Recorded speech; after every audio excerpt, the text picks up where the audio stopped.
Olá, companheiras e companheiras da rede global de computadores, smartphones e celulares. E não se esqueça de dar força ao nosso canal, se inscrever, dar um like, dar um joinha, compartilha, ok?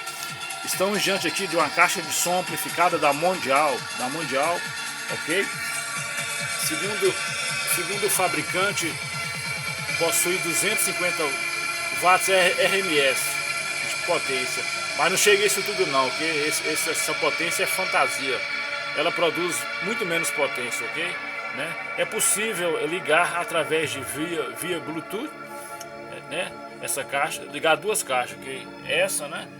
É possível fazer a ligação aí, a conexão com duas caixas aí via Bluetooth. Possui bateria interna recarregável, entradas, né? Microfone auxiliar, USB, ok? Olha o microfone aqui, né? Ok, possui entrada para microfone, com eco também, ok? Ela pega a rádio FM estéreo, que ela capta na frequência de FM estéreo e alto-falante aí de 8 polegadas.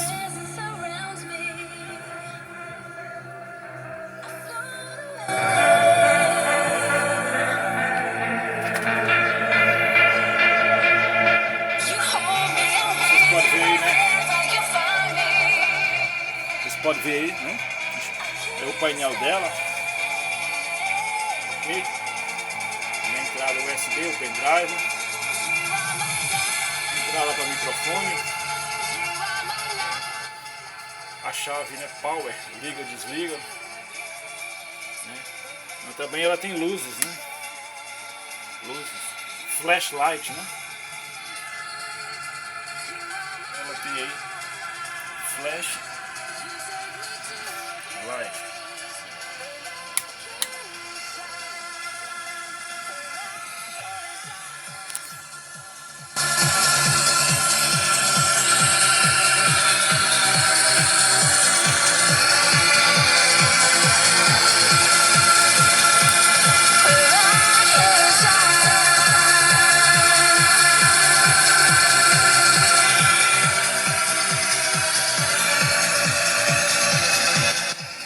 Ela vem também com esse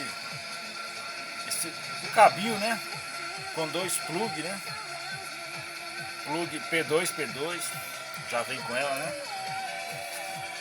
Vem também o manual de instruções, né? É uma caixa amplificada, né? Multiuso, ok? Se gostaram aí do vídeo, né? Dê um like, compartilhe, ok? Se puder colaborar com R$10, R$50 ou mais, o número da conta corrente e da agência bancária estão aí na descrição aí abaixo do vídeo. Obrigado pela atenção, fica com Deus e até mais.